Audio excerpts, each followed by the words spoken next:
You are watching Victronic TV show.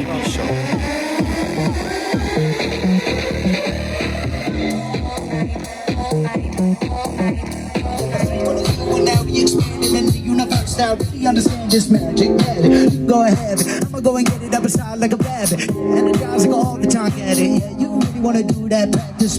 Hey, it's your boy Agent MC. Welcome to Victronic, and we're at the Cook Street Village block party on location. And you know what? There's actually some house music here. So before I go any further, have a listen.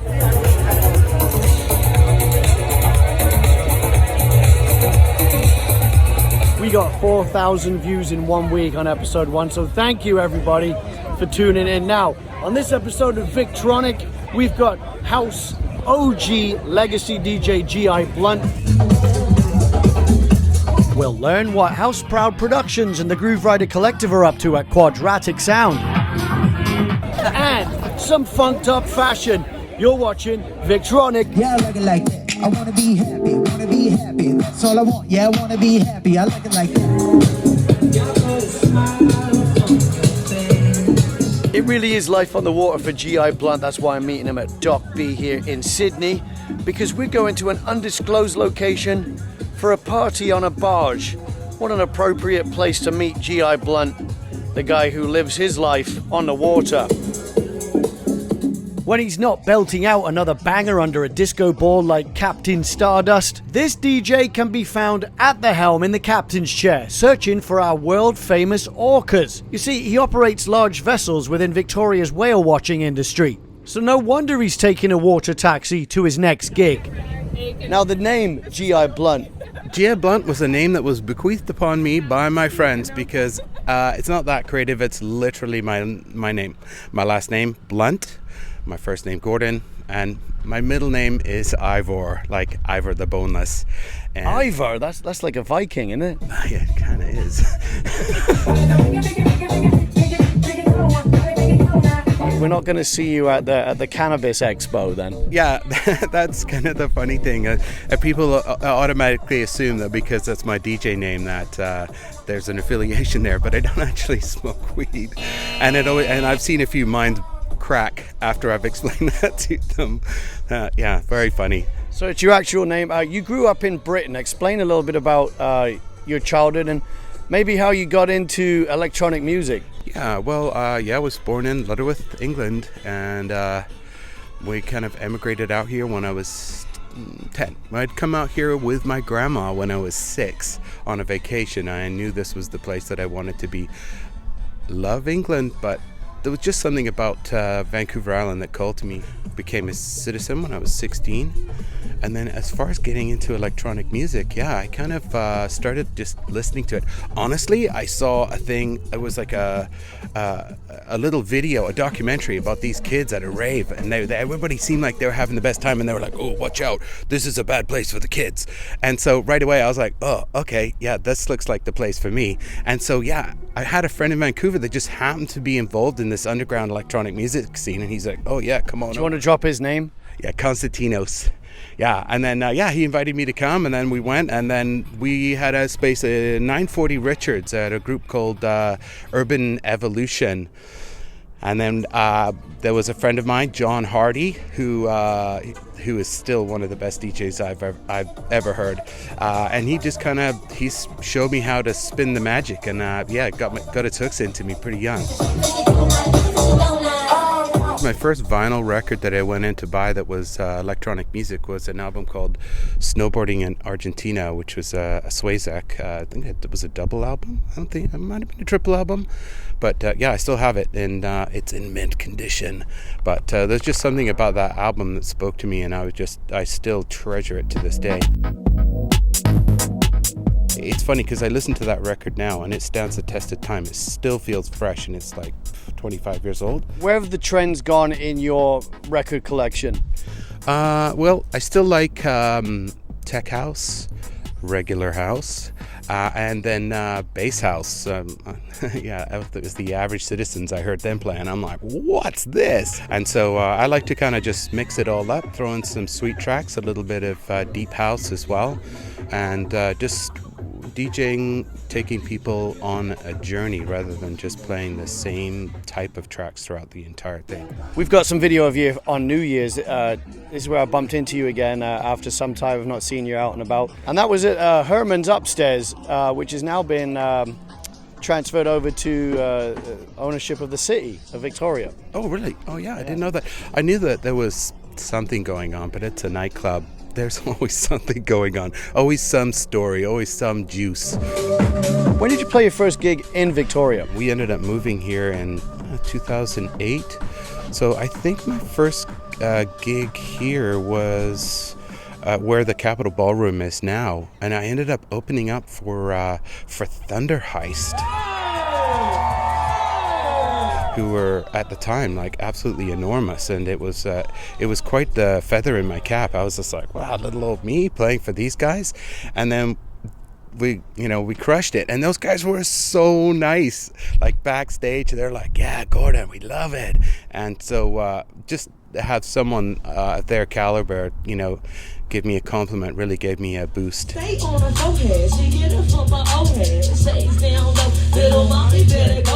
have you seen the scene change over the years? I mean, as somebody who's been a staple in the scene, people started to take control of their own events and start throwing some pretty serious stuff. A lot of things like, it's sort of out of town, but it's the crew from Victoria that does it. But Tall Tree and Song and Surf, and now those guys that did that, they're basically helming Lake Town, which has got Gwen Stefani showing up. Lake Town Shakedown. It's pretty crazy. Outside of DJing, explain to us a little bit about how living on an island has brought you onto the water. Yeah, well, I used to be a commercial diver. When we moved back, I ended up going for lunch with a friend of mine that owned a whale watching company. So I went and took some courses, and that got its hooks into me big time. Hopped around for a couple of different companies, and now I just this year got my limited 60-ton master's ticket, and I work for a company called 5 Star. We were out with whales today. It's been absolutely gangbusters. So lots of orcas and humpbacks, and and on days like today, nice weather, which is always a luxury. I'm married to my wife, Madonna, who I refer to jokingly as the asset, because she's... Oh, that's probably her right now. Might be her. That is the coolest ringtone from G.I. Blunt. It's Pac-Man. Does she like the electronic music? Did you guys meet by way of that?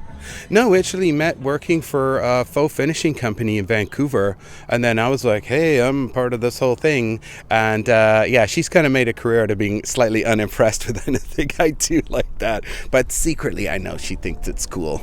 Yeah, have you caught her dancing once in a while to some of your sets? Oh, absolutely, but only when she thinks I'm not looking, so... Mr. Blunt is also dad to a daughter, but there's another family he belongs to. For many years, he's been part of the inner workings of the Shambhala Music Festival in the BC interior. 25 years ago, we got in doing some visuals, and back then it was all analog with film projectors and slides, and then we were invited to come back again, started including video, and then I ended up being the sort of lead VJ at the Fractal Forest, which is a lot of people always comment that it's their safe space. But I kind of figured I did 20, and then I was like, I'm going to do something else. And so you did 20 Shambalas? Yeah. I should take my hat off at this point and salute you, sir. Captain G.I. Blunt.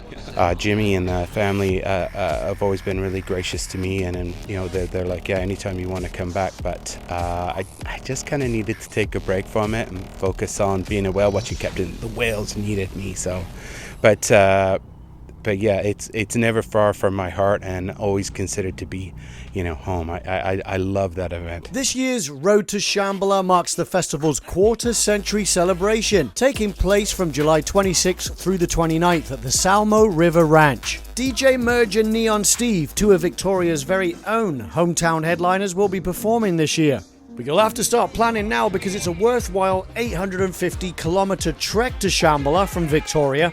Although tickets are harder to come by at this time of year, especially for this anniversary edition, you can often snag a few passes on either their official ticket waitlist and affiliated Facebook ticket exchange. Be aware of potential scams, of course, or you can always try your luck inside the Victoria Rave Squad Facebook group, otherwise known as VRS. There you may come across somebody offering tickets as a result of changing plans. Now, Victronic aims on attending Shambhala in 2025 as an official media partner. However, this year, we're teaming up with the Bass Coast Music Festival. More on that later in the show. Well, if you can't cannonball into Shambhala yourself this year and you want to party closer to home, you are in luck, my friends. Get ready, because this Saturday, June 29th, House Proud and the Groove Rider Collective are presenting another banger in the Play series. The event will be at Quadratic Sound, 655 Queens Avenue in Victoria. Joining hosts DJ Devlin Side and Acronymph, the guest DJs for this one are Footwork Entertainment's Daniel James, the Pop-Up King himself, My Love, and the ever-creative Cuckoo Mama. There's always something interesting going on at Quadratic, and you can keep track at quadraticsound.com. Also on Saturday, if you like bass music, you should head to Capitol Ballroom. And the reason for that, because My Garden is having their 2nd anniversary party. You'll get to hear Just John and guests on the world famous Void sound system. And in front of that bass, you'll probably download some extraterrestrial intelligence.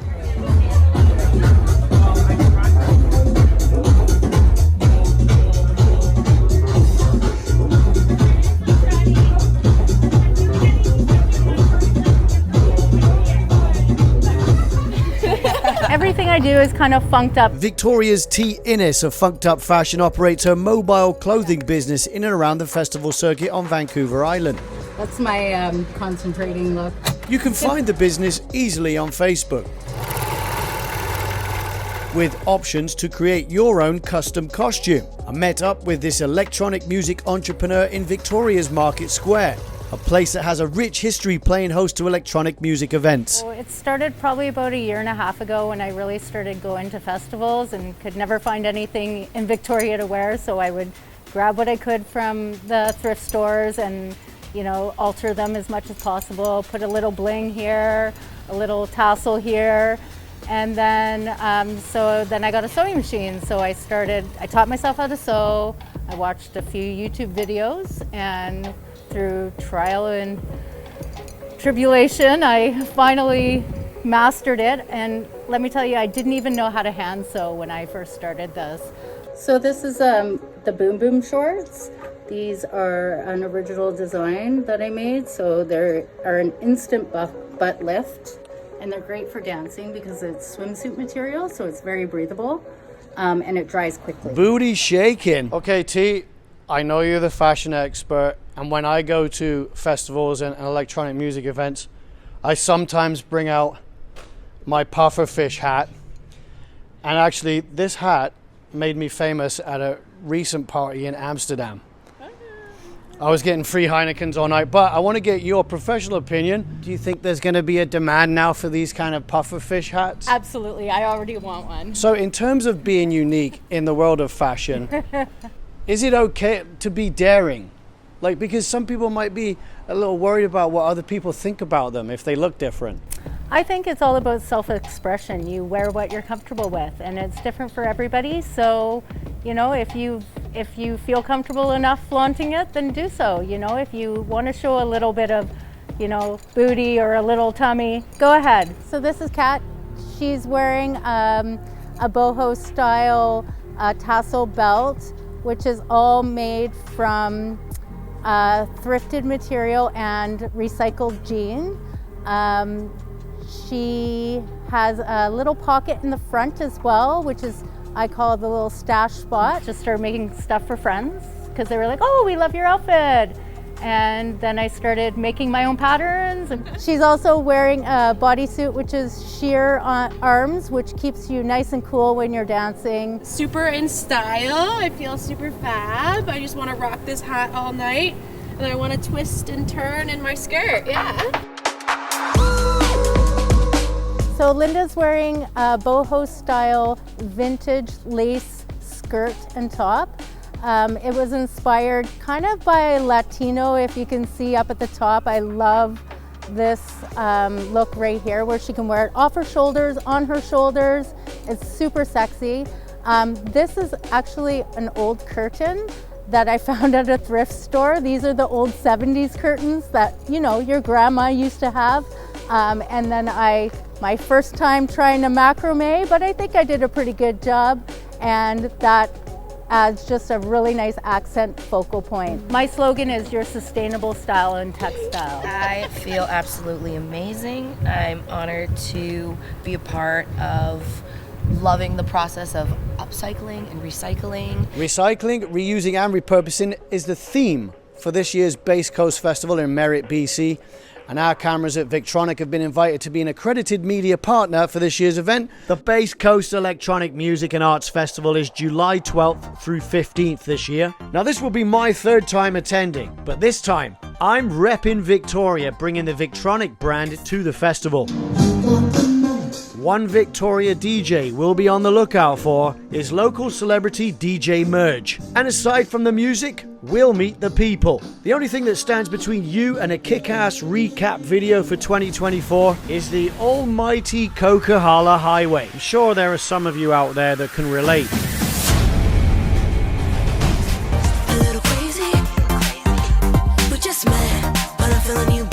You can look for our camera crew during the daytime, and don't be shy when we start a conversation with you with a rather large camera pointing at your face. Victronic will see you at Base Coast.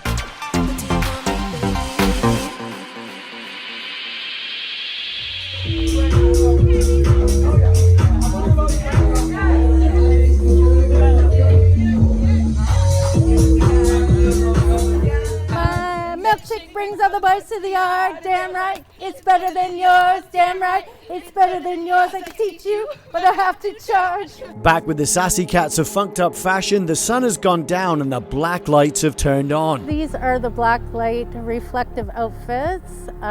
She loves the tassels and she looks so cute with them. So she's wearing a bodysuit with some little booty shorts, of course.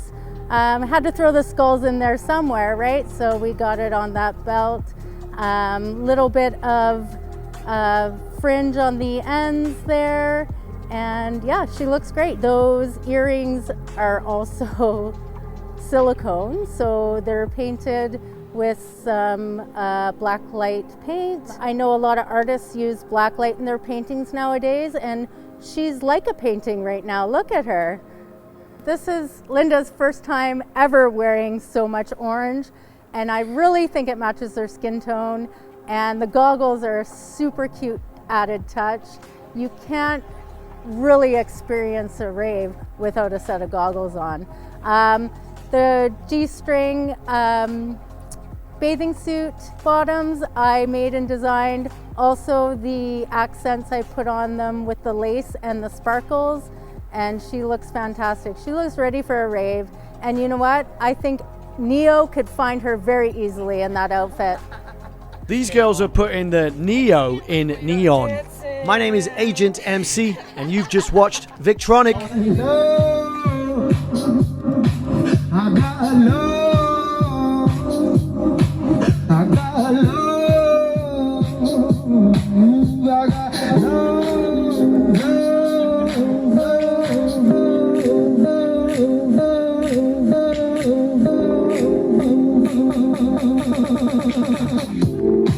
I got love, got all I need, that's enough, yeah, I got a whole bunch of that stuff, yeah, it's in me, it's in stock, give it out like all the time, you and I, well, we divine, we not separate, now the times are changing, hard, and that's alright, I'ma like the darkness, I am here to be a heartbreaker, dark breaker, and art takes a heartbreaker, that's fine, I've learned my lessons through them bridges that I burned, yeah. All of them tables that I'm watching as they turn, yeah. Pulling back the curtains, yeah, I'm worth it, I deserve it.